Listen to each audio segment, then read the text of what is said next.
कैसा होना चाहिए, रेस्ट में होना चाहिए। आप यहाँ से अगर इसको डिवाइड करो, चलो इलेक्ट्रो अलग कर लो, स्टैटिक्स अलग कर लो। इलेक्ट्रो का मतलब होता है बालक चार्ज, क्या होता है चार्ज, और स्टैटिक्स नाम से ही पता चल रहा है इसका मतलब क्या होता है रेस्ट। ठीक है, तो रेस्ट तो आप जानते हो, एक नाम आया चार्ज। क्या होता है चार्ज, क्या होता है?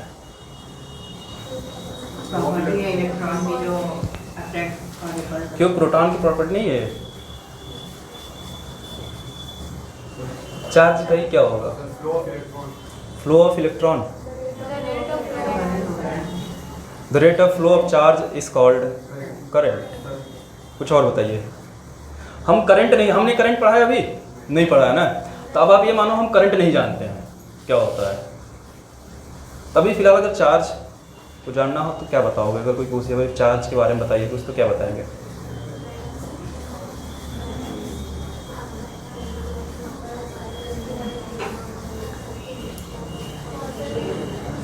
चलिए, चार्ज क्या होता है बालक?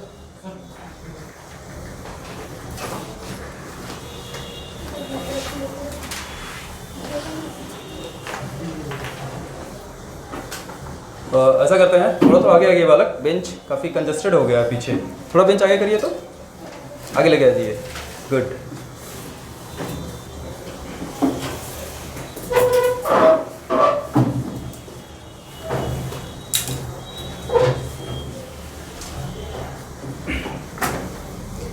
चलिए, चार्ज बालक होता है, ये किसी भी बॉडी की प्रॉपर्टी होती है जिसके कारण किसी भी दो बॉडी के बीच में अट्रैक्शन होता है या फिर रिपल्सन होता है। ठीक है, तो चार्ज क्या होता है? किसी बॉडी की प्रॉपर्टी होती है ये, ठीक है, जिसके कारण कोई बॉडी या तो उसके अंदर अट्रैक्शन होगा या तो रिपल्सन होगा। इसके बाद हम लोग सिंपल से बात करेंगे। आपको प्रॉपर्टीज ऑफ चार्ज से क्वेश्चन पूछे जाते हैं, तो प्रॉपर्टीज ऑफ चार्ज में हम बेसिक चीज़ें बात करेंगे। जैसे अच्छा, आप तो नाम सुनेंगे, चार्ज भाई कितने टाइप के होते हैं? दो। कौन कौन? ठीक है, चार्ज दो तरीके के होते हैं भाई, पॉजिटिव चार्ज और नेगेटिव चार्ज। और कोई चार्ज नहीं, ठीक है। दूसरा बात करते हैं, अगर हमारे पास लाइक चार्जेज है, लाइक चार्जेज मतलब सेम तरीके के चार्ज हैं, जैसे दो चार्ज हैं, दोनों पॉजिटिव चार्ज हैं बालक, अगर तो इनके बीच कैसा फोर्स होगा या फिर क्या होगा? इनके बीच रिपल्सन होगा। तो अगर सेम तरीके के चार्ज होंगे तो इनके बीच क्या होगा? रिपल्सन होगी, ये दूर जाएंगे। या दोनों पॉजिटिव हो या दोनों निगेटिव हो तो इनके बीच क्या होगा बालक? रिपल्सन होगा। और अगर बालक डिफरेंट तरीके के चार्ज हो, मतलब अनलाइक चार्जेज हुए, तो क्या होता है? अट्रैक्शन। अगर एक पॉजिटिव हो एक निगेटिव हो तो इनके बीच क्या होगा? अट्रैक्शन हुआ। ठीक है, चलिए काम की बात करते हैं जहां से क्वेश्चन पूछे जाते हैं। एक बॉडी लेते हैं, ठीक है, उसका कुछ ना कुछ मास होगा, ठीक है। मान लेते हैं बालक एक बॉडी है जिसका मास कितना है? m है। अब ऐसा करते हैं कि ये बॉडी क्या किया, अपने अंदर से एक इलेक्ट्रॉन किसी और को दे दिया। अपने अंदर से एक इलेक्ट्रॉन क्या किया? किसी और को दे दिया। तो इस पे पॉजिटिव चार्ज आएगा कि नेगेटिव चार्ज आएगा? पॉजिटिव चार्ज आएगा, ठीक है। तो ये m प्लस हो गया, ऐसा मान लेते हैं। एक बार क्या करते हैं, ये इलेक्ट्रॉन गेन कर लिया या इसको इलेक्ट्रॉन किसी ने दे दिया, तब क्या चार्ज आएगा? नेगेटिव चार्ज आएगा। तब इस पे नेगेटिव चार्ज आएगा। तो आप मुझे ये बताइए, तो इसके मास पे कोई इफेक्ट पड़ेगा? इसका मास चेंज होगा नहीं होगा? चेंज होगा। कितने लोग चेंज होगा? 2 लोग 3 लोग? हाथ पूरा खड़ा करिएगा। बाकी लोगों का नहीं होगा या कंफ्यूजन में हो? अच्छा, कितने लोग कंफ्यूज हैं? 2 लोग कंफ्यूज हैं, 3 लोग कंफ्यूज हैं, 4 लोग कंफ्यूज हैं, 5 लोग। भैया तुम लोग में गिनती क्यों गिना रहे हो? अच्छा, तो चलिए, कितने लोग हैं कि चेंज नहीं होगा? कितने लोग हैं कि चेंज नहीं होगा? 2 3 4 5। चलिए बताएंगे बालक क्यों नहीं चेंज होगा? उसका एक फिक्स वो होता है, मास चेंज नहीं होगा। एग्जैक्ट रीजन मेरे को नहीं पता है। इसमें मतलब कुछ ही निकल रहा है इलेक्ट्रॉन से। एक इलेक्ट्रॉन चले निकल रहा है, कुछ ही नहीं, एक इलेक्ट्रॉन निकल रहा है, मान लेते हैं। इसमें और भी तो है, तो ज़्यादा अगर उसके पास होगा तो फिर चाहिए। अगर एक इलेक्ट्रॉन निकला तो तुम लोग बताओ गलत कुछ, क्यों मतलब चेंज क्यों नहीं होगा? रीजन तो होगा, बताइए बालक। उधर से हाथ कोई खड़ा किया था, क्यों नहीं चेंज होगा? क्योंकि उसका फिक्स वॉल्यूम और फिक्स रेट होता है। पक्का? कितने लोग चेंज होगा? क्यों होगा बालक?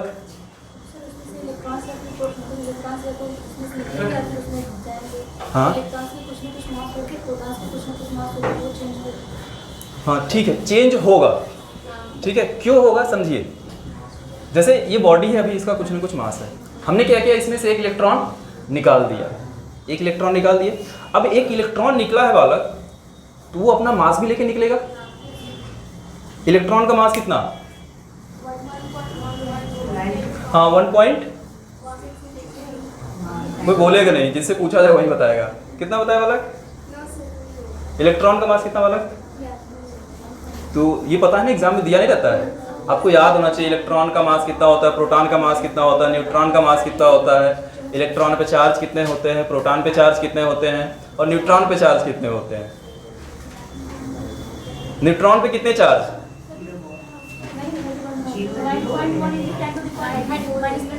क्या?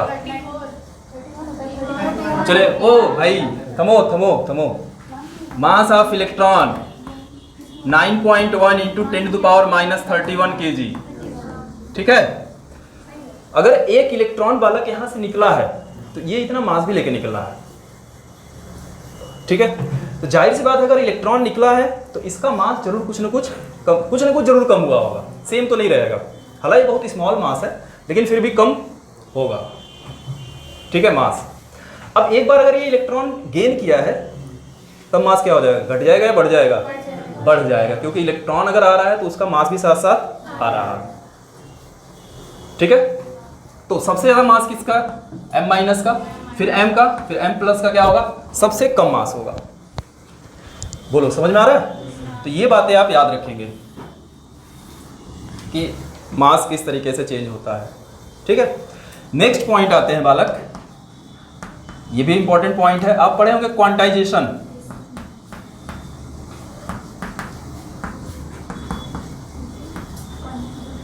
क्वांटाइजेशन ऑफ चार्ज, याद रखना, ये पूछा गया है क्वेश्चन। ठीक है, एक बार क्वांटाइजेशन ऑफ चार्ज, एक सिंपल सा मेरा क्वेश्चन है, किसी भी बॉडी पे कम से कम कितने इलेक्ट्रॉन हो सकते हैं, मिनिमम कितने इलेक्ट्रॉन हो सकते हैं, या कितना चार्ज हो सकता है, ये भी बता दीजिए हमको। किसी बॉडी पे मिनिमम कितना चार्ज हो सकता है? नहीं, जीरो छोड़ के, वो तो फिर न्यूट्रल हो गया। 1 कूलम चार्ज की यूनिट पता है ना, कूलम होता है 1 कूलम, इससे कम नहीं हो सकता है। क्यों 1/2 कूलम नहीं हो सकता है? क्या चार्ज फ्रैक्शन में नहीं हो सकते हैं? तुम लोग कितना क्वेश्चन किए होगे, 3.2 माइक्रो कूलम पढ़े होगे, 1.6 माइक्रो कूलम पढ़े होंगे, ये फ्रैक्शन नहीं है सब। तो किसी भी बॉडी पे मिनिमम चार्ज 1 इलेक्ट्रॉन के बराबर होता है। ठीक है, 1 कूलम नहीं, 1 इलेक्ट्रॉन। अब इलेक्ट्रॉन पे कितना चार्ज होता है आपको पता है, कितना होता है? 1.6 इंटू 10⁻⁻19 कूलम। तो किसी भी बॉडी पे मिनिमम चार्ज, ये भी ध्यान रखना। ठीक है, मिनिमम चार्ज कितना हो सकता है किसी भी बॉडी पे बालक? 1 इलेक्ट्रॉन के बराबर, या बोले तो 1.6 इंटू 10⁻⁻19 कूलम का। ठीक है, इससे कम चार्ज नहीं हो सकता है। ठीक, आगे आते हैं, अगर ये सबसे छोटा चार्ज है तो इसका मतलब ये हुआ कि इलेक्ट्रॉन को तोड़ा नहीं जा सकता है, ऐसा बोल सकते हैं, इलेक्ट्रॉन को तोड़ा नहीं जा सकता है। तो किसी बॉडी पे देखो बालक, चार्ज की अगर बात करें तो या तो 1 इलेक्ट्रॉन के बराबर होगा। ठीक है, अगर 1 इलेक्ट्रॉन है तो उस पर चार्ज कितना होगा? 1 ही के बराबर है मान लेते हैं। अगर 2 इलेक्ट्रॉन है तो 2 के बराबर होगा, अगर 3 इलेक्ट्रॉन है तो 3 के बराबर होगा। कभी भी किसी भी बॉडी पे आधा इलेक्ट्रॉन एग्जिस्ट नहीं कर सकते। तुम लोग ऐसे समझ सकते हो कि क्लास में जैसे बच्चे बैठे हैं, ठीक है, तुम लोग अपने आप समझो तुम लोग इलेक्ट्रॉन हो। क्या कभी ऐसा बोला जा सकता है बच्चे में क्लासरूम में आधे बच्चे बैठे हैं या आधा बच्चा बैठा है? नहीं बोल सकते हैं ना, या 1.5 बच्चा बैठा है? नहीं, पॉसिबल ही नहीं है। तो तुम अपने आप को इलेक्ट्रॉन समझो, ठीक है, तुम क्या हो, इलेक्ट्रॉन हो, ठीक है, और तुम्हें डिवाइड नहीं किया जा सकता है, ठीक है। तो ऐसे या तो क्लास में एक बच्चा हो सकता है, 2 बच्चा हो सकता है, 3 बच्चा हो सकता है, n बच्चे हो सकते हैं, ठीक है। तो ऐसे ही किसी बॉडी पे जो चार्ज होगा या तो 1 इलेक्ट्रॉन के बराबर होगा, 2 इलेक्ट्रॉन के बराबर होगा। अगर n इलेक्ट्रॉन हुए तो कितने चार्ज होगा, Ni, इसी को बोलते हैं क्वांटाइजेशन ऑफ चार्ज। तो Q is equal to Ni formula पढ़े होगे। और n ध्यान रखना, n क्या होता है, एक इंटीजर होता है। n क्या होगा, इंटीजर समझते हैं, ठीक है, मतलब नंबर 1 2 3 4 ऐसे, इसको क्या बोला जाता है, इंटीजर। अच्छा, आप लोग अगर बुक में पढ़े होगे तो यहाँ प्लस माइनस पढ़े होगे आप। प्लस माइनस का मतलब कोई बताएगा? देखिए, अगर प्लस है तो इसका मतलब क्या हुआ कि इलेक्ट्रॉन निकल गया है, हाँ, इलेक्ट्रॉन क्या किया है, डोनेट किया है। अगर माइनस चार्ज है इसका मतलब इलेक्ट्रॉन गेन किया, इलेक्ट्रॉन लिया है। तो प्लस माइनस का सिर्फ इतना ही मतलब है। जहां n ध्यान रखना बालक, क्या हो सकता है, 1 हो सकता है, 2 हो सकता है, 3 हो सकता है, 4 से ये जाएगा n तक, ठीक है। n हमेशा एक पॉजिटिव इंटीजर होगा, ठीक है। n कभी भी फ्रैक्शन में नहीं हो सकता। अगर n फ्रैक्शन में आएगा समझ लेना कि तुम्हारा आंसर गलत आ रहा है, ठीक है। नोट करिए इतनी बातें, फिर इस पे कुछ क्वेश्चन भी करेंगे हम लोग। यहाँ से क्वेश्चन केवल 2 ही आ सकते हैं, या तो 4th वाला पोर्शन या तो 5th वाले पोर्शन से क्वेश्चन पूछे जाते हैं, बाकी सब ऐसे ही है।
हो गया बालक, इधर का पोर्शन हो गया, ठीक है। कुछ क्वेश्चन करते हैं हम लोग।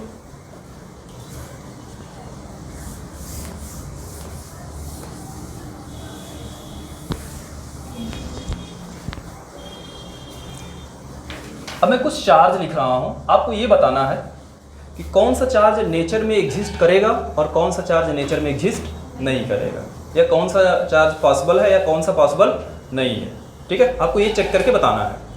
तो पहला लिख लेते हैं सिंपल से 1.6 इंटू 10⁻⁻18 कूलम। दूसरा 3.2 इंटू 10⁻⁻20 कूलम। थर्ड ले लेते हैं 4.8 इंटू 10⁻⁻15 कूलम। एंड फोर्थ ले लेते हैं, फोर्थ 0.8 इंटू 10⁻⁻19 कूलम, ठीक है। अब चारों में से आप ये चेक करके बताइए कि कौन सा चार्ज नेचर में एग्जिस्ट करेगा और कौन सा चार्ज नेचर में एग्जिस्ट नहीं करेगा। मतलब कौन सा चार्ज पॉसिबल है, कौन सा नहीं है। पहला सही है, तुम सीधे चौथा कर लेगे करने। देखिए करना क्या है, हमने एक फार्मूला बताया Q is equal to NE, ठीक है। आपको Q दिया हुआ है, E की वैल्यू आपको याद होना चाहिए, ठीक है। N की वैल्यू फाइंड करना है आपको।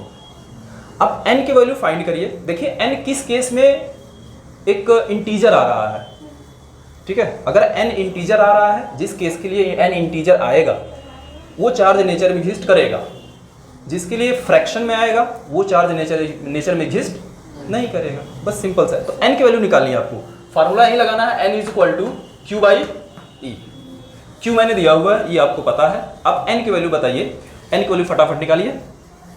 ठीक है, देखिए कौन सा कर रहा है कौन सा नहीं कर रहा है। अगर n इंटीजर आ रहा है तो वो चार्ज नेचर में एग्जिस्ट करेगा, जिसके लिए n इंटीजर नहीं आ रहा है वो चार्ज नेचर में एग्जिस्ट नहीं करेगा।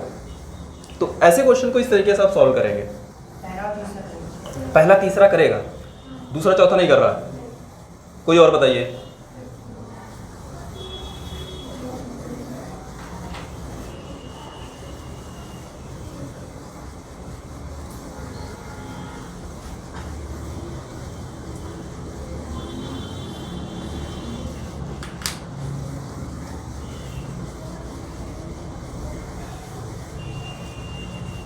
सर पहला दूसरा पहला दूसरा कर रहा है। पहला दूसरा नहीं करेगा।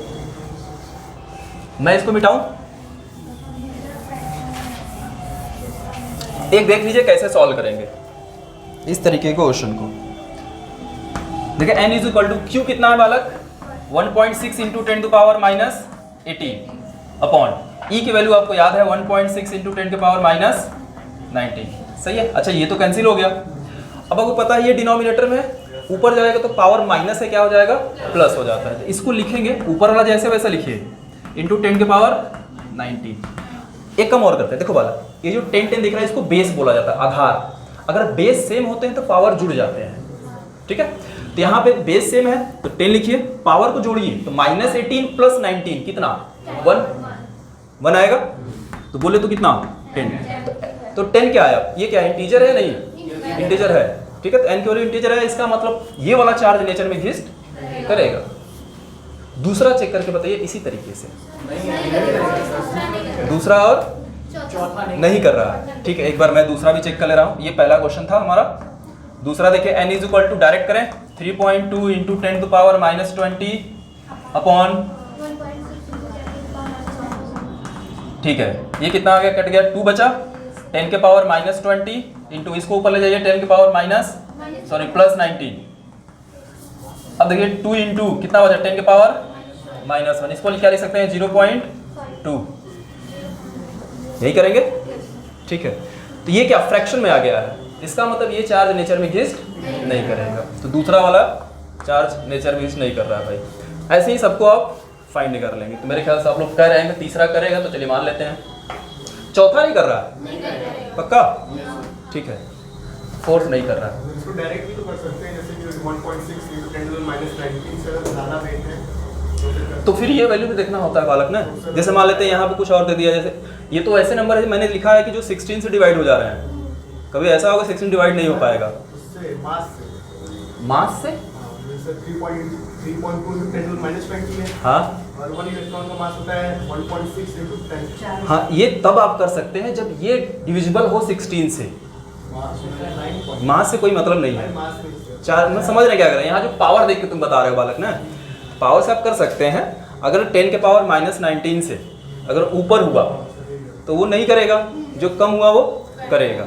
लेकिन आप साथ में ये भी तो देखोगे ना कि ये डिवाइड हो पा रहा है कि नहीं हो पा रहा है। यहाँ तो मैंने जितने भी क्वेश्चन दिए हैं सब डिविजिबल हैं, इसलिए आप कंपेयर कर पा रहे हो। अगर नहीं हुए तो फिर आपको पूरा करना होगा, इसलिए सिंपल तरीका है, आप इससे सॉल्व करें। ठीक है, कर लेंगे ऐसे क्वेश्चन, है बिल्कुल इजी सा। इसके साथ आगे चलते हैं। अब बात आता है चार्ज के बारे में पढ़ लिए हम लोग। बात आता है किसी बॉडी को चार्ज कैसे करते हैं। ठीक है, ये क्वेश्चन एक बार पूछा गया है। 4 ऑप्शन था, उसमें से एक ऑप्शन था चार्ज करने का तरीका। तो मेरे ख्याल से आप लोग 3 मेथड पढ़े हैं। कौन कौन? ठीक है, पहला फ्रिक्शन मेथड। वो ये सब बचपन में किए होगा, फ्रिक्शन मेथड याद है? वो पेन लेके बालों में रगड़ते थे और कागज को उठाते थे, किए थे? जो लोग नहीं किए थे घर जाकर करना, यहाँ नहीं।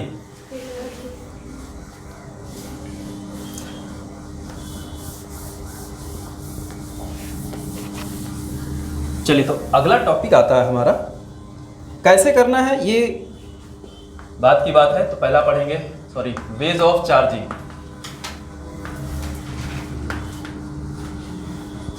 पहला होता है बालक फ्रिक्शन मेथड।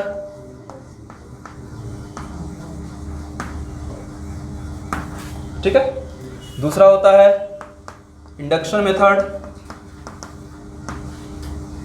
अच्छा, फ्रिक्शन को बालक पता है ना, घर्षण बोला जाता है हिंदी में, घर्षण। जिसको दिक्कत होगा बोलना। इंडक्शन क्या बोलते हैं? कौन सा? प्रेरण, ठीक है, प्रेरण मतलब उसको प्रेरित किया जाता है चार्ज होने के लिए, ऐसा कुछ। हाँ, इसमें ऐसा ही होता है, ठीक है। तीसरा क्या होता है? कंडक्शन। ये क्वेश्चन, ये भी देखो क्वेश्चन पूछा हुआ है, ठीक है। इसमें से चारों ऑप्शन में कोई एक रहेगा, आप उस पर टिक करोगे, आगे बढ़ोगे।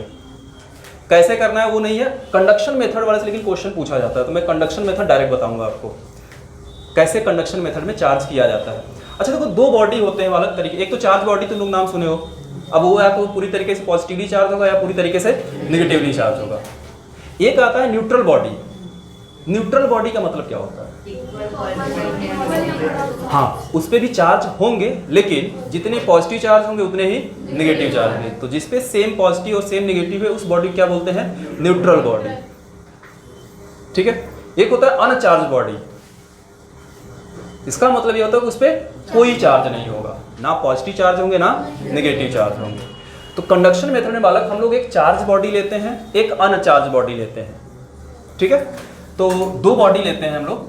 मैं डायरेक्ट कंडक्शन बता रहा हूं क्योंकि यहां से आपको डायरेक्ट क्वेश्चन पूछा जाता है। इस पे कुछ चार्ज मैं ले लेता हूं, 6 पॉजिटिव चार्ज है, दिख रहा है, ठीक है, ये चार्ज बॉडी है। एक बालक अनचार्ज बॉडी लेते हैं,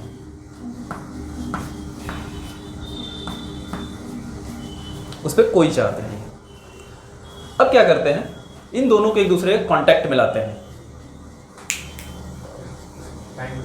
टाइम देखना है, हमसे पूछ लो यार, क्या बोरिंग हो रहा है क्या क्लास? फिर टाइम क्यों देखा जा रहा है? कहीं जाना है? कुछ तो रीजन होगा ना। चलिए ठीक है, एक चार्ज बॉडी एक अनचार्ज बॉडी। अब तुम बालक क्लास 11th में पढ़े थे, क्या पढ़े थे? हीट चैप्टर पढ़े थे कभी? उष्मा, ठीक है। हीट आप पढ़े रहे होंगे तो उसमें याद होगा। तो एक मान लेते हैं ज़्यादा हीट बॉडी है, एक कम हीट बॉडी है, एक ठंडा एक गर्म है, उनको कांटेक्ट में लाते थे तो क्या होता था? दोनों गर्म हो जाते थे। ऐसा नहीं दोनों ठंडे हो जाएं? नहीं हो सकता है। तो होता क्या है, देखो, एक मतलब एक हाई टेम्परेचर पे होता था, एक लो टेम्परेचर पे होता था। जब आप कांटेक्ट में लाते थे क्या होता था? हीट का ट्रांसफर होता था एक बॉडी से दूसरी बॉडी में, लेकिन हाई टेम्परेचर से लो टेम्परेचर की ओर रहता था। ये होता कब तक होता था? जब तक कि दोनों का क्या टेम्परेचर बराबर ना हो जाए।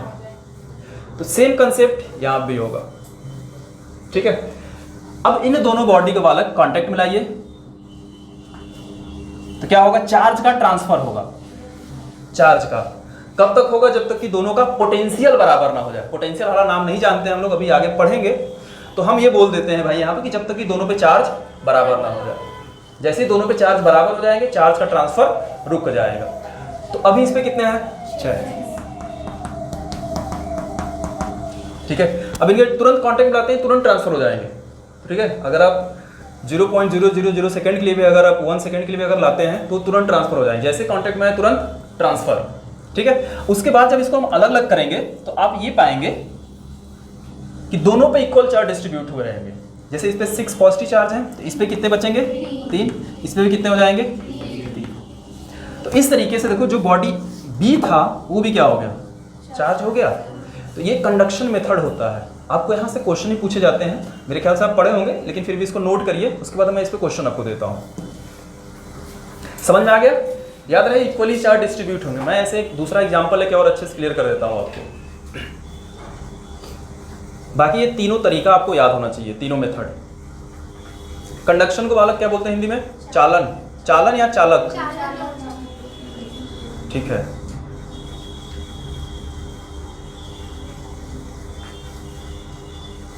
बड़ा गर्मी लग रहा है, तुम पंखा क्यों नहीं चलाया हो? देखो उधर पंखा बंद है, ठंड लगी क्या? चल क्यों नहीं रहा हो?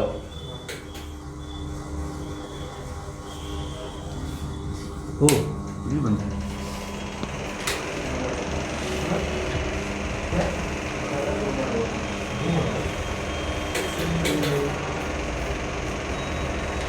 स्विम करने वाला है, तुम्हारे जैसे बच्चे बैठे तो उसको तोड़ दिए उस साइड का।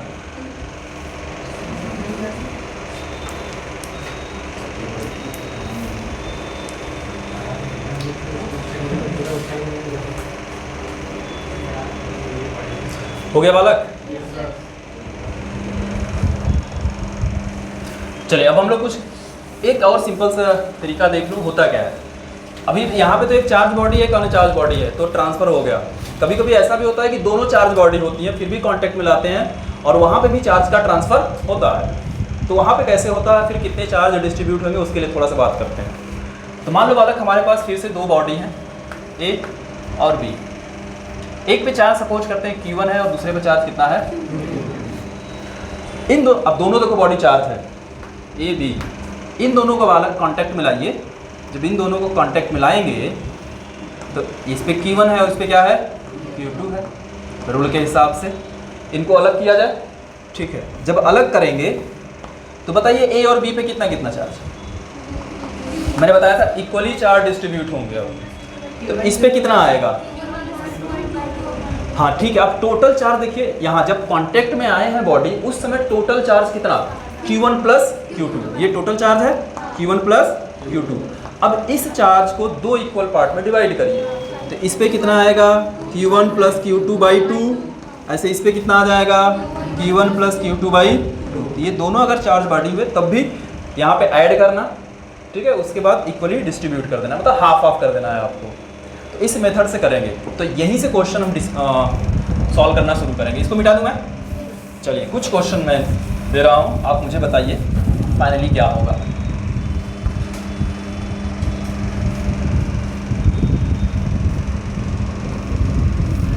ये बॉडी ए है, ये बी है, ये सी है। इस पे बालक 4 कूलम का चार्ज है, इस पे -2 कूलम का चार्ज है और इस पे 3 कूलम का चार्ज है, ठीक है। समझिए अब इन दोनों को कांटेक्ट में लाते हैं, ए और बी को। मैं बस बनाऊंगा नहीं, ए बी लिख रहा हूँ, समझ लीजिएगा। ए बी को कांटेक्ट में लाते हैं, उसके बाद इनको अलग अलग किया जाएगा। तो इधर ए आ जाएगा, इधर बी आ बॉडी, जो भी चार्ज आएगा मुझे नहीं पता, वो आप समझेंगे। उसके बाद सी को बालक बी के कांटेक्ट में लाइए, यहाँ बी है, सी का कांटेक्ट में लाइए। उसके बाद इसको अलग अलग कर दीजिए, यहाँ फाइनली बी और ये सी। आपको बताना है तब लास्ट में ए बी सी पे कितना कितना चार्ज होगा। समझ गए डायग्राम से, ए बी को कांटेक्ट में लाए हैं फिर अलग कर दिए हैं, ठीक है। फिर बी के साथ सी को कांटेक्ट में लाए हैं फिर इसको अलग कर दिए हैं, तब बताना है फाइनली कितना कितना चार्ज आएगा सब पे। ए पे 1 कूलम, यहाँ बताइए बी और सी पे 2 कूलम का हो गया भाई। इतना जल्दी कौन करता है भाई।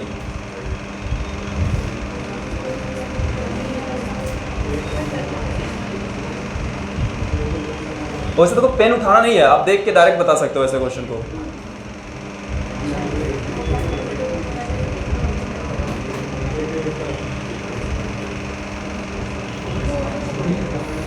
चलिए देखिए, देखो वाला ए और बी कांटेक्ट में आए हैं, इधर से 4 कूलम आया, इधर से -2 कूलम आया।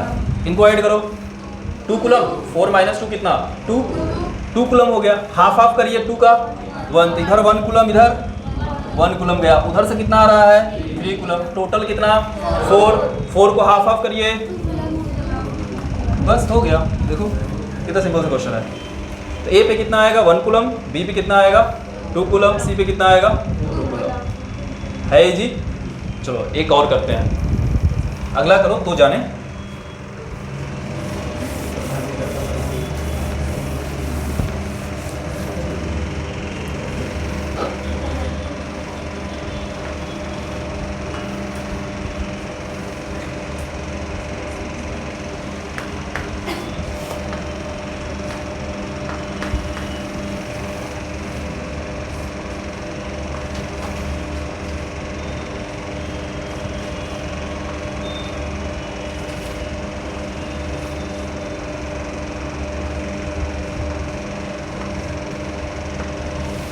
इधर ए बी सी, ठीक है। यहाँ ए बी,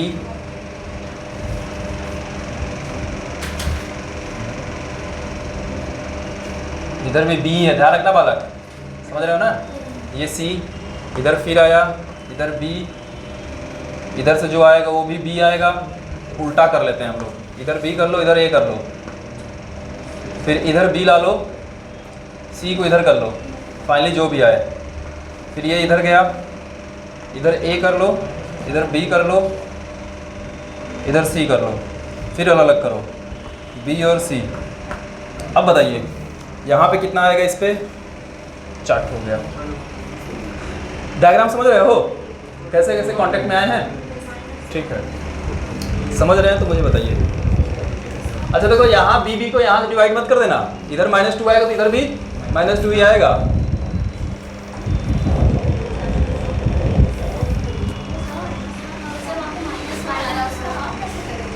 -1 का हाफ कितना होता है?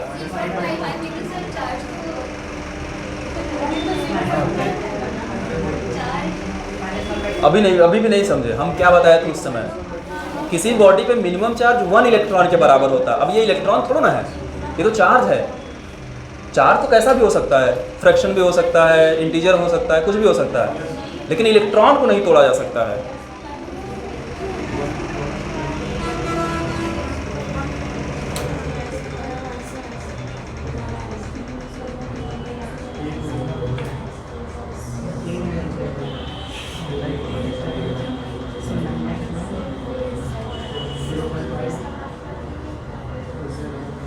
इधर कितना कुछ आया?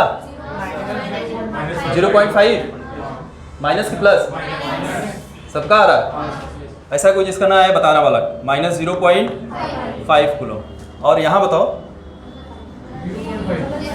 यहाँ पे भी प्लस 0.5 कूलम। और कोई बताइए, यहाँ बताइए। ये फिर से बी इधर आया है।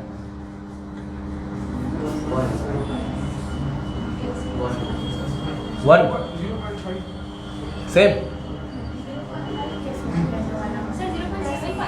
ये अलग आ रहा है कुछ, फिर चेक करिए। 0.5 ही आएगा। 0.5 कितना? 0.75। एक जो क्वेश्चन है तुम लोगों को 10 तो आंसर बता रहे हो यार, एक ही आंसर आएगा ना। 0.75। अच्छा कर लो, पहले तुम लोग कर लो, फिर बाद में सॉल्व करते हैं हम।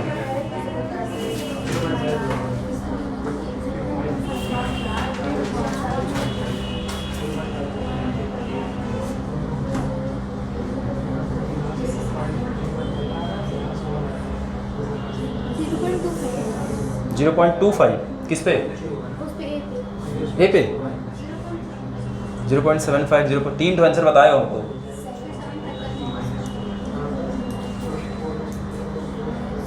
तुमको बालक वहां कंफर्टेबल नहीं लग रहा है, आगे आ जाओ।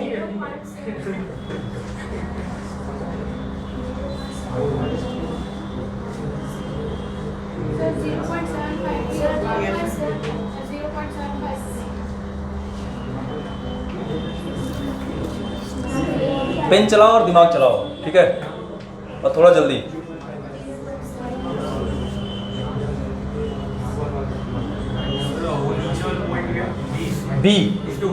बी सी, इधर बी मैं साइड में लिख दे रहा हूँ। अब बताइए यहाँ बी।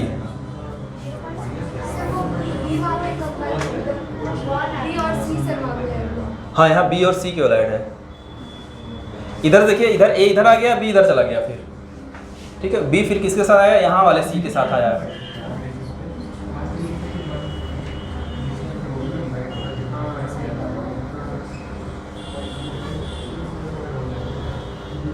मैं करूँ अब? 0.25 सर, वहाँ पे 0.25 ये 0.25 यहाँ पे 0.75 यहाँ पे, यहाँ 0.25, यहाँ 75 रहेगा।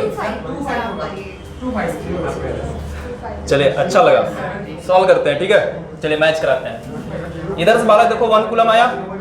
चलिए सब लोग इधर ध्यान देंगे। 1 कूलम आया, इधर से -2 कूलम आया, ऐड करिए 1 आया, हाफ हो गया माइनस, ठीक है। इधर आया -0.5 कूलम, इधर -2 कूलम आया, इधर से 4 कूलम आया। कितना मिला बालक? अरे यहाँ बताओ कितना मिला? 2 मिला, हाफ करो, 1 कूलम 1 कूलम। उसके बाद इस पे कितना चार्ज आएगा? 0.5 ही आएगा। 1 में से 0.5 माइनस करोगे तो 0.5 आएगा। तो यहाँ टोटल 0.5 आया। 0.5 का आधा 2.5 है। अच्छा कितना आएगा? 0.25, ठीक है।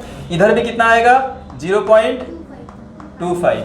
अच्छा इधर 1 ही कूलम आ रहा है, ये तो वहीं आएगा, कहीं कांटेक्ट है नहीं यहाँ पे। यहाँ की टोटल चार्ज कितना 1.25, हाफ करो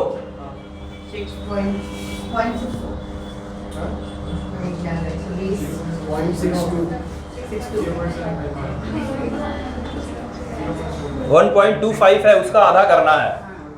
0.62 अच्छा ठीक है, हम समझ गए। चलो अब ठीक है, बाकी अपना कर लेना भाई। इसको कर लोगे ना, समझ गए यहाँ पे। हाँ 0.75 के बच्चे कैलकुलेट। देखो फिजिक्स में क्या करना है आपको, सिंपल से कंसेप्ट ध्यान रखना है और आपका कैलकुलेशन भी थोड़ा सा स्ट्रांग होना चाहिए, क्योंकि बिना कैलकुलेशन के फिजिक्स अच्छा नहीं हो पाएगा। ठीक, मैथ वालों को वैसे भी मानता हूँ मैं अच्छा होता है, लेकिन हमको लगता है मैथ वालों को और ज़्यादा खराब होता है। बायो वाले बच्चे फालतू फिजिक्स से डरते हैं, मैथ वालों को डरना चाहिए। सर हम लोग छोटे से भी कैलकुलेशन को सोचते हैं कुछ ज़्यादा होगा। हाँ वही।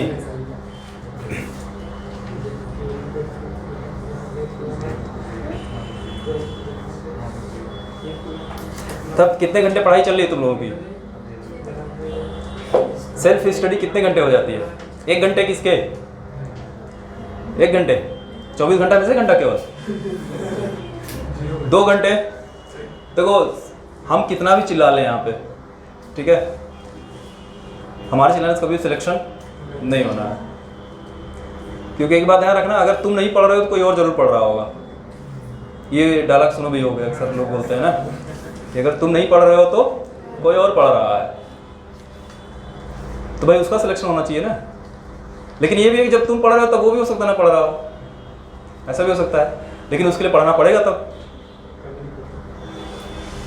तो कभी ना पढ़ो तो ये सोच लेना फिर कि तुम्हारा सिलेक्शन क्यों होना चाहिए। इसका जवाब मिल जाएगा तो फिर पढ़ने लगोगे। और याद रहे अभी टेस्ट एक होगा संडे को, ठीक है, सबको पता चल जाएगा क्या क्या पढ़े हो, हमें पता चल जाएगा कितने बच्चों को क्या पढ़ रहे हैं, और तुम लोग कितना पढ़ रहे हो भी हमें पता चल जाएगा टेस्ट होते ही, ठीक है। तो इसलिए टेस्ट का सिलेबस सिर्फ जो पढ़ाया जाएगा इस वीक सिर्फ वही रहेगा, ठीक है। तो जो भी पढ़ाया जा रहा है वो अच्छे से पढ़िए। देखो ये भी हम गारंटी लेते हैं, जो पढ़ाया जाएगा क्लास में अगर आप उतना भी प्रिपेयर कर रहे हो, ये नहीं कि आज पढ़ाई कल भूल गए, एग्जाम तक याद रख लो बस, उसके बाद तुम भूल जाओ, मुझे कोई मतलब नहीं है। जब तक एग्जाम नहीं होते तब तक जो पढ़ाया जा रहा है उसको याद रखिए। आपका सिलेबस हम वैसे भी कवर करेंगे पूरा, या आप क्लास में टीचर के साथ साथ चलिए। जैसे आज जो टॉपिक पढ़ाया गया सिर्फ उतना है, तुम घर जाओ उसको खुद से पढ़ो, उस पर क्वेश्चन सॉल्व करो बस, ठीक है। उसको तुम 1 घंटा में कर लो चाहे 10 घंटा में कर लो, ठीक है। इतना करो, आराम से सिलेक्शन होगा, ठीक है। लेकिन करना होगा, ये नहीं कि यहाँ से गए मस्त बिंदास सो रहे हैं, ठीक। नहीं तो पढ़ो 8-10 घंटा, टाइम टेबल बनाओ पढ़ने का। टाइम टेबल बना के पढ़े हो कभी बचपन में? तो डेली टाइम टेबल बनाओ, उसमें क्या है, टाइम टेबल डेली बनाइए। क्योंकि कभी एक टाइम टेबल आप पढ़े ही नहीं, कोई चीज़ अगर लगातार होता है तो बोर होने लगते हैं बच्चे, होता है ना। कभी तुम लोगों को डेली एक ही खाना दिया जाए तो खाओगे? कितना भी अच्छा रहे नहीं खाएंगे। तो टाइम टेबल डेली चेंज करो, ठीक है, डेली टाइम टेबल। लेकिन हाँ, अगर तुम बनाए हो कि हमको 6 या 7 घंटे डेली पढ़ना है तो टाइम टेबल में 7 घंटे डेली रखो, लेकिन टाइमिंग चेंज करते रहो, वेरी कराते रहो टाइम, ठीक है। कभी मान लेते हो तुम पढ़ रहे हो शाम को 4 बजे से पढ़ रहे हो रात के 10 बजे तक, ठीक है, तो अगले दिन वो टाइमिंग वेरी करा दो अगर तुमको बोरियस लग रहा है उस टाइम में। तो ऐसे टाइम वेरी कराओगे तो और मज़ा आएगा पढ़ने में, ठीक है। पता चला रात कभी ऐसे कुछ तूफानी करो, रात भर पढ़ो, ठीक है, क्योंकि आगे जाओगे तो ऐसा होगा, विश्वास मानो सही में। फिर वो 1 नाइट वाला पढ़ाई होता है, जैसे तुम्हारा सिलेक्शन हो जाएगा ना फिर 1 नाइट वाला पढ़ाई करोगे, पूरे सेमेस्टर मस्त बिंदास घूमोगे, ठीक है। हो सकता है गाड़ी भी खरीद लो, पीछे बैठने वाली व्यवस्था कर लो, उसको मस्त घूमोगे। जैसे एग्जाम जैसे कल है तो बच्चे क्या करते हैं, रात में 10 बजे बुक उठाएंगे। कितने लोगों को सिलेबस ही नहीं पता रहता सिलेबस में है क्या, ठीक है। क्लास में पता बंक मार रहे हैं, मतलब ऐसा होता है, खूब होता है, जाओगे बहुत मज़ा आएगा। तो इसलिए मज़ा जो है अभी मत लो, अभी पढ़ लो, वहाँ जाने के बाद जितना मज़ा करना होगा, जितना घूमना होगा सब करना वहाँ पे, ठीक है। सब कुछ जो मन करे वो करना, ठीक है। और ज़िंदगी में याद रखना सब कुछ करना चाहिए, क्योंकि जब तुम कभी बुजुर्ग हो जाओ, कभी मरने के आ जाओ, तो दूसरों को देख करके ये ना लगे यार हमने ये काम नहीं किया था। ठीक है, इसलिए हर काम करके मरना, ताकि कभी किसी को देख के पछतावा ना हो तुम्हें कि यार हमने ये काम नहीं किया। ठीक है, लेकिन उसके लिए पहले वहाँ पहुँचना होगा, पहुँचने के लिए मेहनत करनी होगी। ठीक है, तो 2 महीने करने हैं मेहनत, जम के पढ़ लीजिए, उसके बाद फिर मज़े ही मज़े हैं। तो फिर रात भर, अच्छा रात भर जो बच्चे पढ़ते हैं ना, तो वो नहीं कि बोरिंग होता है या फिर बहुत डिप्रेशन में पढ़ते हैं, वो भी मज़े में पढ़ाई होता है, वो ग्रुप डिस्कशन होता है फिर। ठीक है, 5 यूनिट होगा, ध्यान रखना, जाओगे पढ़ने हर सब्जेक्ट के 5 यूनिट होंगे। ठीक है, एक यूनिट सब बच्चे डिवाइड कर लेते हैं, फिर आपस में एक दूसरे को पढ़ा देते हैं। ठीक है, रात भर में ख़त्म सिलेबस, अगले दिन जाओ लिखाओ। वहाँ बच्चे टॉप करने के लिए नहीं पढ़ते हैं, वहाँ पास होने के लिए पढ़ते हैं। ठीक है, क्योंकि उसके बाद देखो आप जाओगे कॉलेज में, ऐसा नहीं केवल आपको यहीं के बच्चे मिलेंगे या पूर्वांचल के बच्चे मिलेंगे या केवल यूपी के बच्चे मिलेंगे, देश भर से बच्चे आए रहते हैं। ठीक है, और सबका अलग अलग बैकग्राउंड भी रहता है। ठीक है, तो आपको फिर मिलोगे, फिर आगे क्या करना है आपको पता चलेगा कि आगे क्या करना है। बहुत लोग होता है सिविल सर्विसेज में जाना चाहें, इसके बाद आप अगर बीएससी कर रहे हैं तो फिर उसके बाद आईआईटी में भी जा सकते हैं। ठीक है, फिर मेडिकल कॉलेज में भी जा सकते हैं, ढेर सारे रास्ते हैं आपके पास। ठीक है, तो वो जाएंगे, उसके बाद तभी पता लग पाएगा। ठीक है, जब अलग अलग लोगों से मिलेंगे आप। ठीक है, तो फिलहाल पढ़ाई करिए, हम इसी के साथ अगले टॉपिक पे चलते हैं बालक। उम्मीद करता हूँ कि आप इस तरीके के क्वेश्चन आप सॉल्व कर लेंगे। ठीक है, तो इसके बाद हम लोग आ जाएंगे सबसे इंपॉर्टेंट टॉपिक कूलम्ब्स लॉ। ठीक है, कूलम्ब्स लॉ से भी क्वेश्चन पक्का आना ही आना रहता है, तो देखते हैं। कूलम्ब का नियम पढ़े हैं? गुड।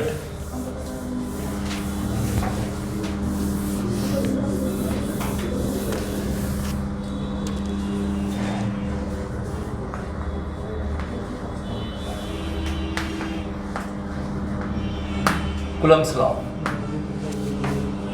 ठीक है, चलिए भाई, कूलम्ब ने ये बताया कि अगर हमारे पास 2 चार्ज बॉडी हैं, पॉइंट चार्ज लेकर के चलते हैं हम लोग हमेशा। मान लेते हैं इस पे चार्ज कितना है Q1, इस पे चार्ज कितना है Q2, और ये कुछ डिस्टेंस पे रखे हुए हैं, मान लेते हैं r डिस्टेंस पे रखे हैं, तो इनके बीच बालक एक फोर्स लगेगा। कौन सा फोर्स लगेगा? उसको इलेक्ट्रोस्टैटिक फोर्स बोलते हैं। ठीक है, कूलम्ब्स लॉ में। लेकिन ये बताइए, अभी मैंने इस पे कोई चार्ज दिया है? नहीं। कोई अगर साइन कंसीडर नहीं किया गया है तो कैसा सपोज करते हैं? Positive charge. अगर कोई साइन नहीं दिया है तो कैसा चार्ज है? पॉजिटिव। मतलब ये दोनों सेम चार्ज है क्या? सेम तरीके के चार्ज हैं, तो इनके बीच फोर्स कैसा? रिपल्सन। तो इनके बीच रिपल्सिव फोर्स लगेगा। अच्छा, एक क्वेश्चन बहुत अच्छा पूछा हुआ था एक बार, Q2 Q1 में फोर्स लगेगा इस डायरेक्शन में वाला, मान लेते हैं कितना? F। और Q1 Q2 फोर्स लगेगा कितना? चलिए ये F1 मान लो, ये F2 मान लेते हैं तुम्हारे हिसाब से। तो एक बार क्वेश्चन ये आया था कि इनका रेशियो कितना आएगा? 1 आएगा या 1 से बड़ा आएगा, 1 से कम आएगा, क्या आएगा? सेम क्या होता है? रेशियो पूछ रहे हैं। 1 आएगा कि 1 से बड़ा आएगा कि 1 से छोटा आएगा? इनका रेशियो बताइए क्या आना चाहिए। जबकि चलो ये भी तुमको बता दे रहे हैं कि Q1 is greater than Q2। अब चलो बताओ, फिर आगे बताएंगे कूलम्ब्स लॉ क्या होता है। Q1 की वैल्यू बड़ी, Q1 ज्यादा है, Q2 क्या है? कम है। तब बताइए F1 F2 का रेशियो 1 से ज्यादा आएगा कि 1 से कम आएगा?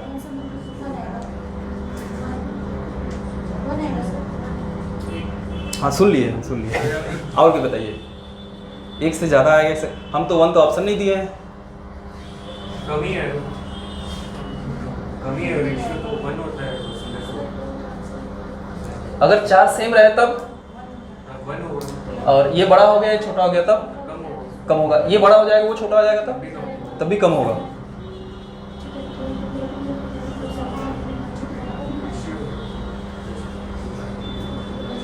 तुम लोग बेसिक पता है, हिला हुआ है एकदम।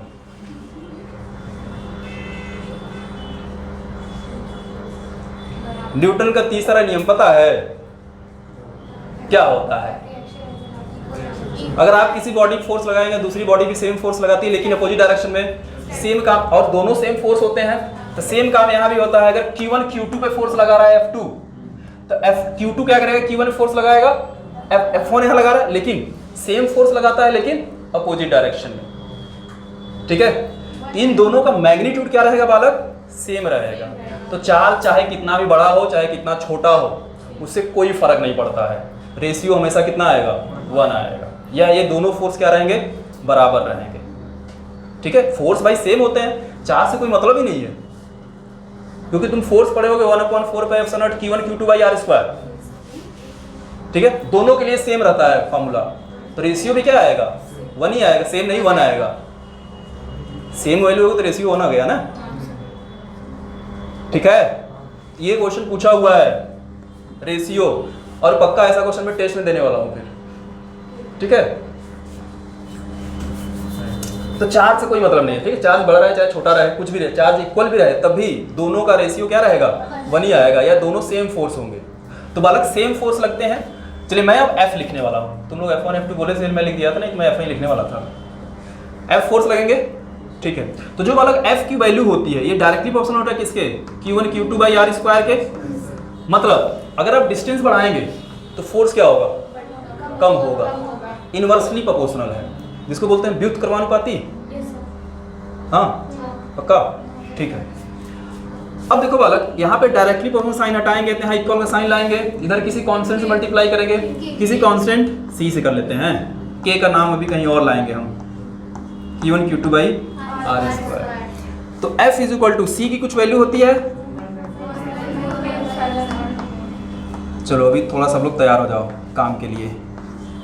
ये C की वैल्यू है, ठीक है, तो इसकी वैल्यू कितना, 8.85। अच्छा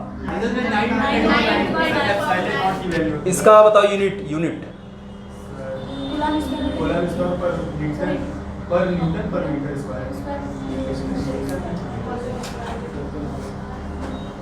इसका यूनिट बताना है, मतलब एक तरीके से C का यूनिट क्या होगा, न्यूटन मीटर स्क्वायर पर कूलम। देखो फार्मूला, ये यूनिट याद रखना, न्यूटन मीटर स्क्वायर पर। चाहो तो यहाँ C इक्वल टू निकालोगे बालक, देखो मैं एक बार लिख दे रहा हूँ, C इक्वल टू लिखोगे आप तो F इंटू R स्क्वायर का मल्टीप्लाई करोगे, अपॉन में क्या चला जाएगा Q1 Q2। तो फोर्स के यूनिट न्यूटन, R डिस्टेंस है, metre square, newton metre square, divide में है कूलम, ये भी कूलम, कूलम इंटू कूलम कितना, कूलम स्क्वायर। ठीक है, डिवाइड में है तो पर कूलम स्क्वायर हो गया। ठीक है, इसका डायमेंशन फार्मूला हालांकि अभी सिलेबस में नहीं, लेकिन पूछा जाता है, कौन बताएगा C का डायमेंशन फार्मूला। डायमेंशन फार्मूला आप 11th में पढ़ के आए होंगे, अब वो तुम्हारा बचपन था तो बचपन में पढ़ के आए हैं, बताइए आता है कि भूल गए, डायमेंशन फार्मूला आता है या भूल गए। नहीं मुझे याद नहीं है, वो जो बताओगे मैं लिख दूंगा भाई, या तो आप निकाल के बताइए मुझे या कैसे बताइए। इसका डायमेंशन फार्मूला लेकिन मुझे चाहिए। कितना क्या, कितना बालक, M-3 नहीं, ये तो गलत है सीधे, M-3 पॉसिबल नहीं है। M-2 भाई, M पता है ना मास होता है, मीटर मत ले लेना M को। M-1 भी नहीं होगा, चलो हटो भाई, यहाँ से निकालो, यहाँ से देखो F फोर्स है, उसके लिए फोर्स का डायमेंशन फार्मूला पता होना चाहिए, कितना,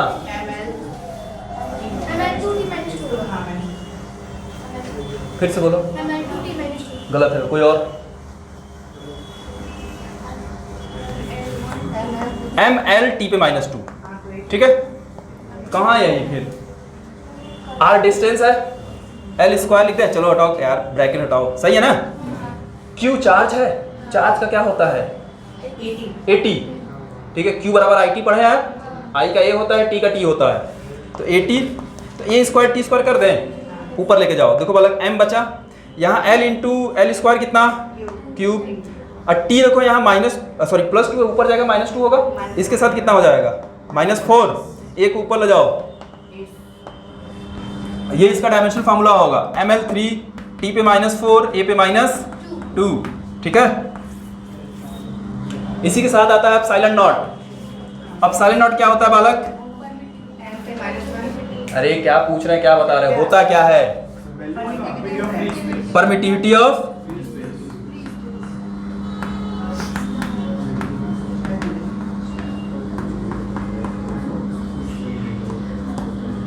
हिंदी में क्या बोलते हैं बालक परमिटिविटी को, विद्युतशीलता, नाम सुना है। ठीक है, इसकी वैल्यू मुझे बताएगा कोई, कितना, इंटू 10 के पावर क्या, ठीक है, उसको उल्टा कर दो, कूलम स्क्वायर पर न्यूटन।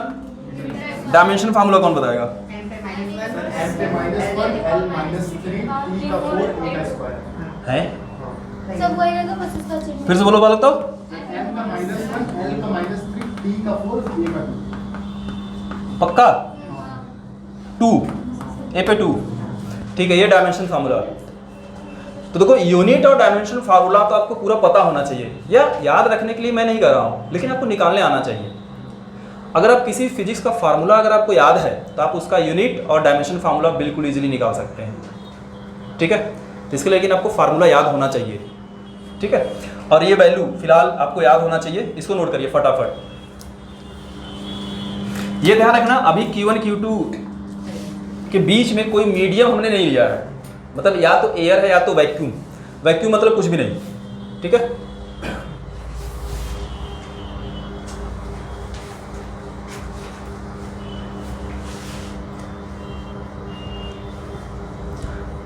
देखो थोड़ा तेज चल रहे हैं, तुम आ रहा है चीजें समझ में ना। अगर लगे तेज चल रहे हैं तो बता देना, तो धीमा चलेंगे, नहीं तो और तेज चलेंगे।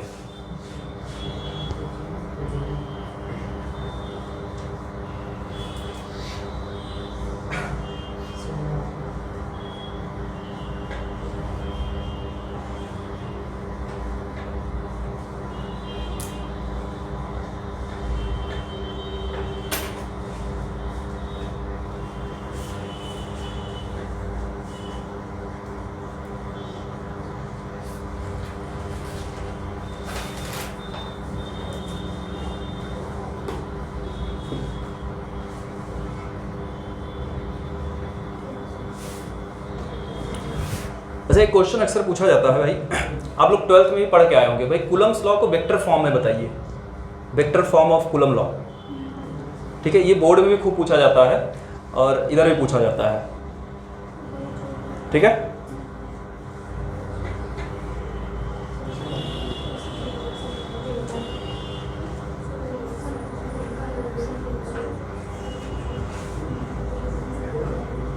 चलें आगे, नहीं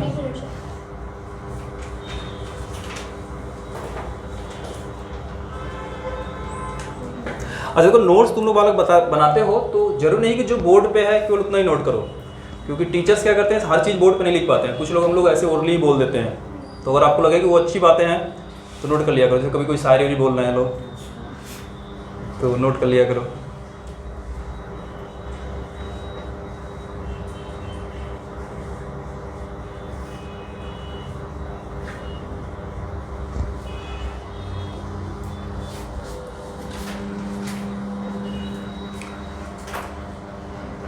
चलिए इसका वेक्टर फॉर्म देखते हैं, ठीक है। और वेक्टर फॉर्म भी पूछा गया है।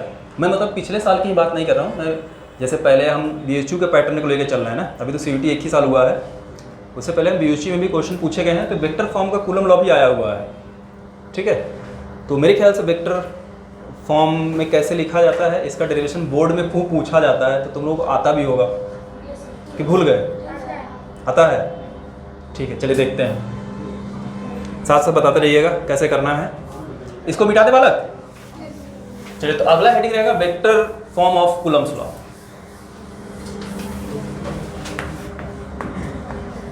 Vector form of Coulomb's law.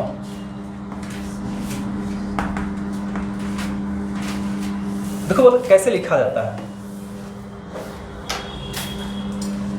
थोड़ा आप लोगों को क्लास 11 में वेक्टर पढ़ाया गया होगा, थोड़ा बहुत आपको रिमाइंड करना होगा। देखते हैं, एक्सिस बनाते हैं पहले। ये मान लेते हैं हमारा एक्स एक्सिस है और ये क्या है, वाई एक्सिस है। यहाँ एक चार्ज लेते हैं बालक Q1, यहाँ एक चार्ज लेते हैं। अब Q1 का बालक कुछ ना कुछ पोजीशन की अगर बात करें, किसकी बात करें, पोजीशन। देखो एक बालक पोजीशन नाम आता है, एक डिस्प्लेसमेंट नाम आता है, सुने आप लोग। डिस्प्लेसमेंट जब भी निकाला जाता है इनिशियल पॉइंट और फाइनल पॉइंट के बीच का डिस्टेंस होता है, जो भी शॉर्टेस्ट डिस्टेंस होता है वो डिस्प्लेसमेंट होता है। अगर किसी चीज़ का पोजीशन मैं पूछूं तो आप कैसे बताओ, यहाँ तो पोजीशन देखो बालक जब भी निकालते हैं किसी के रिस्पेक्ट में निकाला जाता है। पोजीशन जब भी निकालेंगे किसी के रिस्पेक्ट में, जैसे आपकी पोजीशन अभी क्या है नहीं पता है, जब तक कि दूसरे से कंपेयर ना करें, ठीक है। मैं पूछूं कि भाई आपकी पोजीशन में यहाँ बैठे हो, तो आप मुझे बताओ नीचे से क्या पोजीशन है आपकी, मतलब ग्राउंड से, ठीक है। तो आप सिंपल बताओगे ऊपर की ओर जो भी हाइट होगा, ठीक है, ये आपकी पोजीशन है। तो पोजीशन के लिए किसी भी कोई पॉइंट लेना होगा जिसके रिस्पेक्ट में आप बताएंगे। तो यहाँ पे बालक अगर मैं ग्राफ में देखा जाता है हमेशा, या एक्सिस पे देखा जाता है, तो पोजीशन को हमेशा ओरिजिन से देखा जाता है। किसी भी पॉइंट का अगर पोजीशन निकालना है तो कहाँ से देखते हैं, ओरिजिन से। तो आप ओरिजिन पे खड़े हो जाओ, ये ओरिजिन है जहाँ पे एक्स एक्सिस, वाई एक्सिस या जेड एक्सिस कट करते हैं एक दूसरे को, वही क्या होता है, ओरिजिन, जिसको हिंदी में बोलते हैं मूल बिंदु, ठीक है। तो Q1 का अगर कुछ पोजीशन वेक्टर होगा बालक, तो मैं इसको कहाँ से मिलाऊंगा, ओरिजिन से मिला दीजिए। और यहाँ खड़े होकर देख रहे हैं तो जो इसका डायरेक्शन होगा वो कहीं ये होगा, एरो ही बनाएंगे। मान लेते हैं पोजीशन वेक्टर इसका कितना है, R1। ऐसे ही Q2 का भी कुछ पोजीशन वेक्टर होगा, पोजीशन वेक्टर ओरिजिन से मिला दीजिए, ये रहा R2 vector, sorry R2 vector. सही है, इतनी बातें क्लियर है। अब देखो ऐसे Q2 वाला Q1 में फोर्स लगा रहा होगा और Q1 Q2 फोर्स लगा रहा होगा, मैग्नीट्यूड तो सेम रहेगा। अब यहाँ डायरेक्शन की बात करेंगे हम लोग, लेकिन डायरेक्शन क्या होता है, अपोजिट में होता है। तो चलिए Q2 Q1 में फोर्स लगाएगा तो कहीं इस डायरेक्शन में लगा रहा होगा, इसको मैं मान लूँ फोर्स F21 या ऐसे F12 लेंगे और इजी समझ में आएगा। Force on charge Q1 due to charge Q2। तो Q1 पे चार्ज निकाल रहे हैं किसके कारण, Q2 के कारण, 1 2 का मतलब ये है। ऐसे Q1 Q2 फोर्स लगाएगा किधर, कहीं सेम इसी डायरेक्शन में, कहीं बाहर की ओर, कितना, F21। ऐसे मैं ये नहीं कह रहा हूँ कि आप यहीं लीजिए, आप कुछ भी मान सकते हैं, जरूरी नहीं कि आप मैं जो सपोज किया वहीं सपोज करिए। आप आपको जो इच्छा, आप यहाँ मैंने R1 R2 लिया, आप XY ले लीजिए, कोई दिक्कत नहीं है, ठीक है, लेकिन आपको निकालने आना चाहिए। तो कोई एक फोर्स निकालते हैं, चलिए F12 निकाला जाए, इसको निकालते हैं। अच्छा, अब इनके बीच का भी कुछ ना कुछ डिस्टेंस होगा। अगर F12 निकाल रहे हैं तो Q2 जो है Q1 में फोर्स लगा रहा है, तो डायरेक्शन अब ये लेंगे। अब इनके बीच का ये डिस्प्लेसमेंट लिया जाएगा, ये कुछ वैल्यू होगा, मैं मान लेता हूँ R12 वेक्टर। क्या मान लेते हैं, R12 वेक्टर। अब आप मुझे एक क्वेश्चन का जवाब देंगे। कोई भी फिजिकल क्वांटिटी अगर है, फिजिकल क्वांटिटी समझते हैं, फिजिकल क्वांटिटी नाम सुने हैं, कितने तरीके के होते हैं फिजिकल क्वांटिटी,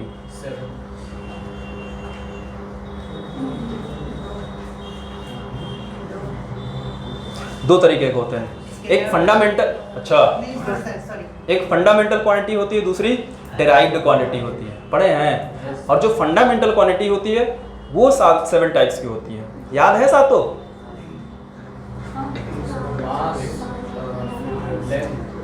अगर वो नहीं याद है तो फिर डायमेंशन फार्मूला तुम लोग किसी कीमत में नहीं कर पाओगे। देखो पूरे विश्व की अगर बात करें तो फिजिकल क्वांटिटी, तो फिजिक्स में फिजिकल क्वांटिटी बहुत ढेर सारी, लाखों करोड़ों फिजिकल क्वांटिटी हैं, ठीक है, लेकिन उसमें से मात्र 7 ऐसे क्वांटिटी हैं जो कि फंडामेंटल क्वांटिटीज हैं। बाकी उसके बाद जो भी बचता है वो सब के सब डेराइव्ड आ जाते हैं। फंडामेंटल का मतलब ये होता है कि जो बिल्कुल प्योर होते हैं, वो किसी से मिल करके नहीं बने होते। बाकी जितनी भी फिजिकल क्वांटिटी होती है वो सब के सब मिल के बनी होती है। जैसे फोर्स है, मास और एक्सेलरेशन को मिला के बनाया गया है, तो ये क्या है, डेराइव्ड क्वांटिटी है, ठीक है। जो मिक्सचर होते हैं वो डेराइव्ड होते हैं या कहीं से डेराइव होकर के आए हुए होते हैं। फंडामेंटल क्वांटिटी बिल्कुल प्योर होते हैं। नाम याद है, बताया कोई मुझे? मास, लेंथ, टाइम, अच्छा, चार्ज नहीं होता है, टेम्परेचर होता है, temperature, luminous luminous intensity intensity, वो तो लास्ट का होता है, चलिए ठीक है। ल्यूमिनस इंटेंसिटी, और बताइए, 2 और बच रहे हैं। मोल तो यूनिट हो गया बालक ना, पदार्थ की मात्रा, पता, अमाउंट ऑफ सब्सटेंस। एक और बच रहा है, बता दिया, ल्यूमिनस इंटेंसिटी। एक और बच रहा है, बताइए, इलेक्ट्रिक करंट, कोई नाम दिया था, ठीक है। ये 7 होते हैं, ठीक है, मास, लेंथ, टाइम, टेम्परेचर, ठीक है, इलेक्ट्रिक करंट, ल्यूमिनस इंटेंसिटी और अमाउंट ऑफ सब्सटेंस, जिसमें आप लोग बोलते किसकी, पदार्थ की मात्रा हिंदी में बोलते हैं। ल्यूमिनस इंटेंसिटी को ज्योति तीव्रता बोला जाता है। चलिए, तो मेरा काम ये था बताना सिंपल सा कि किसी भी फिजिकल क्वांटिटी को अगर वेक्टर में चेंज करना होता है तो क्या करते हैं हम लोग। किसी भी फिजिकल क्वांटिटी को ऐसे सिंपल से मेरा क्वेश्चन बताइए, ऐसे अगर बताना हुआ किसी भी डायरेक्शन ऐड करने के लिए क्या करते हैं। चलिए एक सिंपल से मैं क्वेश्चन लिख रहा हूँ अभी, समझते हैं थोड़ा सा। F इज इक्वल टू मैंने दिया है 3 न्यूटन, ठीक है, मतलब आपको फोर्स की वैल्यू दी गई है कितनी, 3 न्यूटन। यहाँ से आप डायरेक्शन बता पा रहे हैं, क्या लग रहा है किधर होगा, उसके अपोजिट एक और क्वांटिटी लानी कैसे मतलब बताइए। जैसे सर वहाँ पे Q1 है तो वहाँ पे Q2 भी तो उसको भी अपोजिट एक और क्वांटिटी लानी चलेगा, अभी मैं फिर से समझो। F is equal to 3 newton है, आपने मैग्नीट्यूड तो बता दिया कि भाई 3 है, डायरेक्शन पूछा आप बताए नहीं बताए। 3 आई कैप, अब बताओ 3 न्यूटन का फोर्स लग रहा है किधर, एक्स एक्सिस में, क्योंकि आई कैप जो होता है यूनिट वेक्टर होता है किधर, एक्स एक्सिस के डायरेक्शन में। क्या आप डायरेक्शन बता पा रहे हैं, क्या हुआ क्या ऐसा कि डायरेक्शन बता दिए, इसमें यूनिट वेक्टर से मल्टीप्लाई कर दिया गया, ठीक है। तो किसी भी फिजिकल क्वांटिटी में अगर डायरेक्शन शो करना है तो हम लोग क्या करते हैं, यूनिट वेक्टर से मल्टीप्लाई करते हैं। ये सिंपल सा तरीका होता है या कंसेप्ट होता है, ठीक है। किसी भी फिजिकल में अगर डायरेक्शन देना है तो क्या करना है, उसमें यूनिट वेक्टर से मल्टीप्लाई करना होता है। अगर मैं जे कैप से मल्टीप्लाई कर दूं आप क्या बताओगे, वाई एक्सिस के लॉन्ग है सर, के कैप से मल्टीप्लाई कर दूं तो जेड एक्सिस के लॉन्ग। आप डायरेक्शन इजीली बता सकते हैं कब, अगर आपको यूनिट वेक्टर गिवन है तो फोर्स में भी कुछ वैसा ही करेंगे, ठीक है। यहाँ पे तो इसको मिटा रहे हैं तो मैं फोर्स लिख रहा हूँ। जैसे फोर्स का फार्मूला आप नॉर्मली क्या पढ़े हैं, 1/4 pi epsilon naught Q1 Q2 by R square. अभी ये पूरा मैग्नीट्यूड है, जैसे इसमें हम यूनिट वेक्टर से मल्टीप्लाई करेंगे ये किस में बदल जाएगा, वेक्टर में बदल जाएगा। कैसे देखो, यहाँ लाओ वेक्टर, यहाँ आर कैप से मल्टीप्लाई कर दो, आर कैप यूनिट वेक्टर है, इसी के लॉन्ग, इनके बीच का जो डिस्टेंस है इसी के लॉन्ग होगा, ठीक है। तो आर जब भी पता है यूनिट वेक्टर को कैप से डिनोट करते हैं, ऊपर कैप लगाया जाता है। एक यूनिट वेक्टर का फार्मूला होता है, याद है किसी को, sir R vector by magnitude, magnitude, ठीक है। आर कैप होगा बालक vector R upon mod vector R, सही है। मतलब उसी वेक्टर में उसकी मैग्नीट्यूड से डिवाइड कर देंगे तो उसका यूनिट वेक्टर मिल जाएगा हमें, ठीक है। इसी फार्मूले को थोड़ा मैं और अच्छे से लिखूं बालक, देखो क्या लिख सकते हैं, 1/4 pi epsilon naught Q1 Q2 upon, अच्छा इसको देखो ये मैग्नीट्यूड ही होता है, इसको मॉड आर का स्क्वायर कर दें इंटू आर कैप को क्या लिख दिए, वेक्टर आर अपॉन, सही है क्या, और अच्छे से लिखो 1/4 pi epsilon naught Q1 Q2 upon mod R cube हो जाएगा इंटू वेक्टर आर। ये देखो सिंपल से वेक्टर फॉर्म बदल गया। ये तो एक सिंपल सा तरीका होता है कि आप वेक्टर फॉर्म में चेंज कर दीजिए ऐसे, ठीक है। लेकिन हमने थोड़ा यहाँ R1 R2 लिया हुआ है, पोजीशन वेक्टर के टर्म में समझते हैं, ठीक है। इसी फार्मूले को किसमें पढ़ेंगे, पोजीशन वेक्टर टर्म। ये समझ में आया, तो इसको माइंड में रखे रहिए, हम इसको सॉल्व करने चल रहे हैं, ठीक है। ये सिंपल तरीका था, इसको चेंज करिए, इसको नोट करने की जरूरत नहीं है। अब इसको समझते हैं, आपको इस फॉर्म में आता है। देखो बालक F12 में लिखने चल रहा हूँ, वेक्टर F12 निकालना है, ठीक है। क्या लिखा जाएगा, 1/4 pi epsilon naught Q1 Q2 upon, इनके बीच का डिस्टेंस कितना, R12, तो मॉड R12 का क्या करें, square into sorry cap R12 cap, सही है। बस R12 कर रहा है और कुछ नहीं कर रहा है। आगे देखिए सेम वही कंसेप्ट, 1/4 पाई एप्सिलॉन नॉट, क्या लिखे, Q1 Q2 अपॉन, इसको चेंज कर दें, अभी चेंज किए थे, थोड़ा डायरेक्ट कर दें, क्यूब कर दें, सही है क्या। अभी खत्म नहीं हुआ है, ये डिस्टेंस हम अपने सपोज किए थे, हमको पोजीशन वेक्टर के टर्म में मिलाना है। पोजीशन वेक्टर कौन है, R1 और R2 है। अब एक ट्रायंगल बना है, दिख रहा है आपको, थोड़ा नाम ले लेते हैं OAB। अब वेक्टर के फॉर्म में एक ट्रायंगल बना है बालक, तो आप ऐसे बता सकते हैं इसमें से कौन सा रिजल्टेंट वेक्टर होगा, कैसे पता करते हैं, रिजल्टेंट वेक्टर कैसे पता किया जाता है, पहले ये तरीका पता है, डिस्प्लेसमेंट ऑफ वेक्टर करके टेल टू टेल। हाँ बताइए। सर अगर टेल से टेल जोड़ देंगे तो उसके बीच में जो वेक्टर जाएगा उसको तो कौन सा हुआ इसमें से, ये पोजीशन, ये रिजल्टेंट वेक्टर है। देखिए ट्रायंगल के फॉर्म में अगर वेक्टर कनेक्ट हैं और आपसे पूछा जाए कि भाई इसमें से रिजल्टेंट वेक्टर कौन है, जैसे मैं ऐसे एक इजीली ऐसे बना देते हैं, नॉर्मली एक तो बना के बता रहे हैं आपको, ठीक है।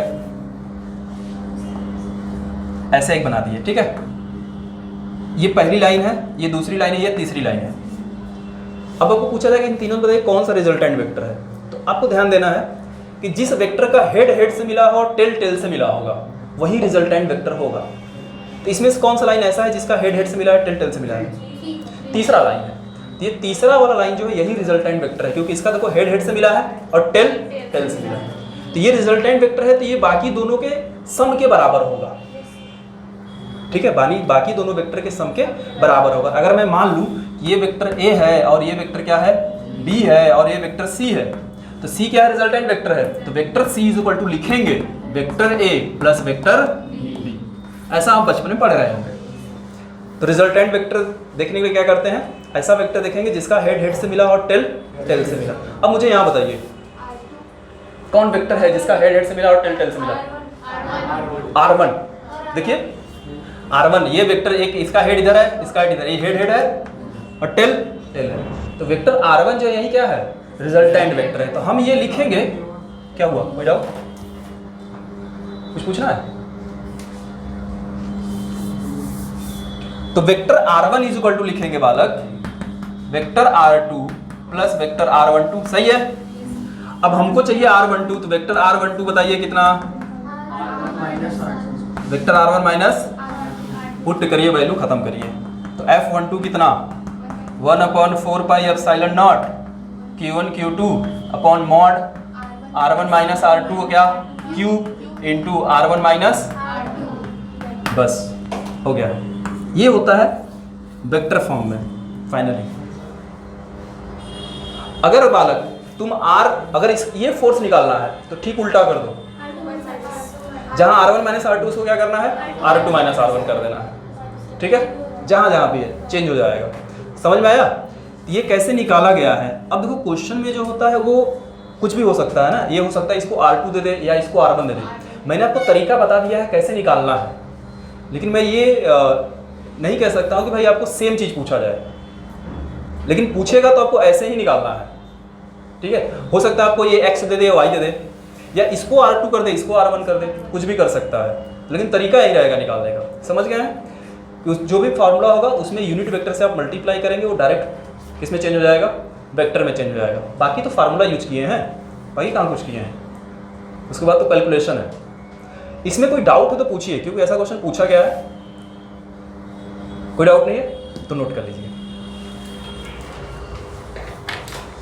ये भी क्वेश्चन टेस्ट में रहेगा और अलग तरीके से रहेगा, देखते हैं कितने लोग कर पाते हैं। सर हाँ बालक, यहाँ R12 क्यों नहीं रिजल्टिंग वेक्टर होगा? R12 क्योंकि इसका हेड हेड से कनेक्ट है। ये टेल, देखो हेड तो हेड से कनेक्ट है, लेकिन क्या टेल टेल से कनेक्ट है इसका? नहीं ना, हेड से कनेक्ट हो गया, इसलिए नहीं होगा। हमें ऐसा वेक्टर ढूंढना है जिसका हेड हेड से जुड़ा और टेल टेल से जुड़ा, तो केवल R1 वेक्टर ही दिख रहा है हमें।